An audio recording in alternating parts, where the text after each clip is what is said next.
Es ist der 24. August im Jahr 79 nach Christus.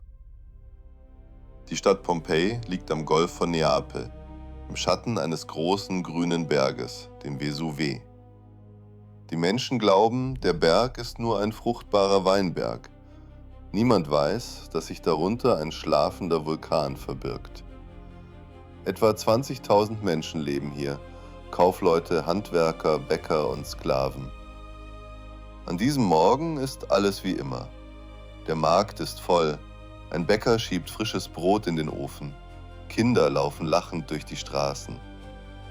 Am frühen Nachmittag spüren die Menschen ein leichtes Beben. Aber das ist nichts Neues für die Bewohner von Pompeji. Kleine Erdbeben passieren hier regelmäßig. Niemand macht sich Sorgen. Doch dann, um 1 Uhr mittags, passiert etwas völlig Ungewöhnliches. Ein gewaltiger Knall erschüttert die Region. Der Vesuv explodiert. Eine riesige Wolke aus Asche, Gas und Gestein schießt in den Himmel, über 20 Kilometer hoch.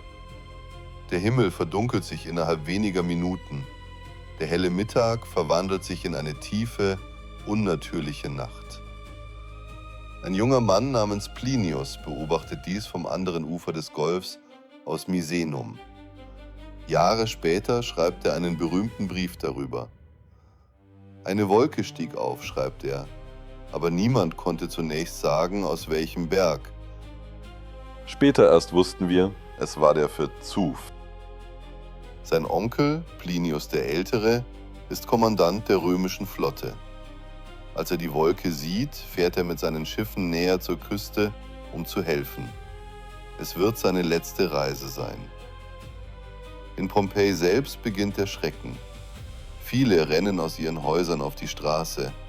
Andere bleiben, weil sie glauben, dort sicherer zu sein. Stunde für Stunde fallen Asche und Bimsstein vom Himmel. Die Schicht wird immer dicker. Zuerst wenige Zentimeter, dann fast 3 Meter. Dächer brechen unter dem Gewicht zusammen.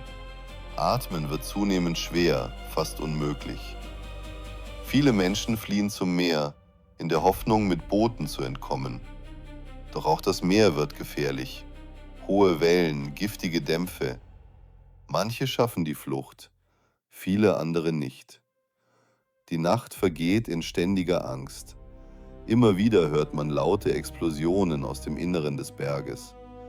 Familien sitzen zusammengedrängt in ihren Häusern, manche mit Kissen auf dem Kopf, um sich vor herabfallenden Steinen zu schützen.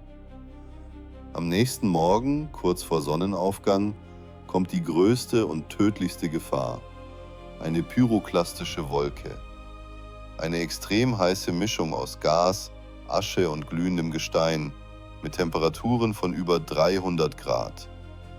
Sie bewegt sich mit unglaublicher Geschwindigkeit den Hang hinunter, schneller als ein Mensch rennen kann. Für die Menschen, die noch in Pompeji ausharren, gibt es keine Rettung mehr. Der Tod kommt fast augenblicklich, innerhalb weniger Sekunden. Auch Plinius der Ältere überlebt diese Nacht nicht. Er stirbt am Strand von Stabiae. Sein Neffe dagegen, in sicherer Entfernung, überlebt und wird zum wichtigsten Zeugen dieser Katastrophe. Nach 2 schrecklichen Tagen ist alles vorbei. Die Wolke verzieht sich, die Sonne kehrt zurück. Aber die Stadt, die einst voller Leben war, existiert nicht mehr. Pompeji liegt unter mehreren Metern Asche begraben, zusammen mit Herculaneum und Stabiae. Fast 1700 Jahre lang schläft Pompeji unter der Asche, fast vollständig vergessen. Erst im Jahr 1748 beginnen Archäologen, die Stadt auszugraben. Die Asche hat sie wie eine Zeitkapsel konserviert. Häuser mit bemalten Wänden, Mosaikböden, sogar verkohltes Brot im Ofen. Besonders bewegend sind die berühmten Körperabdrücke. Archäologen entdecken Hohlräume in der erhärteten Asche und füllen sie mit Gips.